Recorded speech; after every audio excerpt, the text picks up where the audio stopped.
nous sommes de retour sur Direct Marché pour parler du morning trading avec Aziz Ejli. Bonjour Aziz. Bonjour Lucie, bonjour à tous. Et on commence comme chaque matin, souvent par le CAC 40. Le CAC 40 qui a terminé hier en repli de 0,62%, 4906 points. La question que l'on se pose, c'est finalement, est-ce qu'aujourd'hui, on pourrait avoir une séance plutôt dans le vert? Et ce matin, Benoît Rousseau disait on pourrait même toucher aller vers les 5000 très prochainement. Oui, alors Lucie, on va revenir sur le CAC 40 justement, sur ce qui s'est passé un peu cette semaine et notamment, je vais vous afficher à l'écran, ce qu'on disait mardi dernier, c'est le graphique de mardi dont on parlait du CAC 40 quand il était aux alentours des 4800 points. Et justement, après avoir touché ce point bas vers les 4750, on disait qu'on avait atteint un point bas pour la semaine et que normalement, on devait rebondir, aller chercher plus haut. Quand on regarde aujourd'hui le CAC 40, il est quasiment 100 points plus haut, on est au-dessus des 4875 points, même 4900.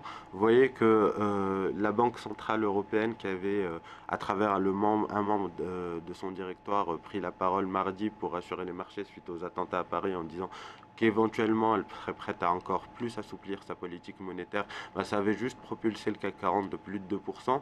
Ça, on retrouve le CAC 40 vers les 4900 points. Hier, on a eu la même chose aux États-Unis puisqu'on a fait état du compte-rendu du FOMC et là encore, on se dirige vers ce qui était assez anticipé par le marché, c'est-à-dire un relèvement des taux en décembre par Janet Yellen, mais le discours était néanmoins très rassurant concernant le rythme, qui sera néanmoins pas agressif puisqu'on se dirige vers un relèvement des taux vraiment très poussif. Les choses n'accéléreront pas d'un coup. Et là encore, effectivement, on a S&P qui du coup a dépassé sa moyenne mobile. On va le voir à 50 jours.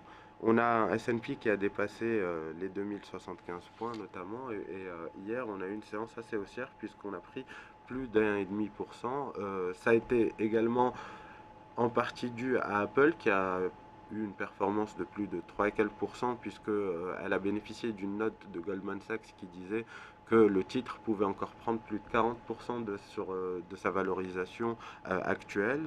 On a vu l'impact sur le S&P et le S&P qui se dirige vers les derniers sommets qu'on a touchés. Alors on est sur une zone de 20 points près vers les 2114, voire 2135, mais globalement les indices aussi bien en Europe. Voilà, exactement, on a marqué les points bas. Alors pour se positionner, c'est un peu tard si on n'est pas déjà en position malheureusement.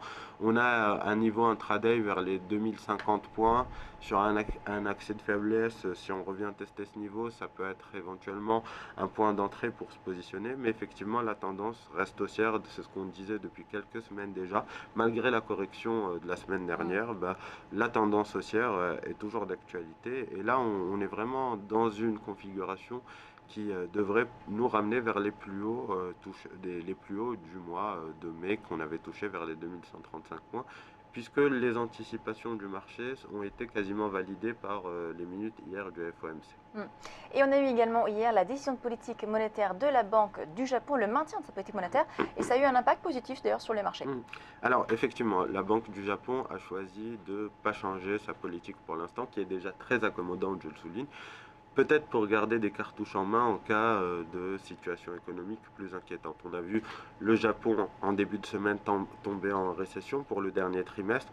À l'écran, vous allez voir, c'était le graphique du Nikkei mardi quand on en parlait. On était sous cette résistance des 19 730 points. Et je vous disais que graphiquement parlant, on avait une configuration qui était encore haussière.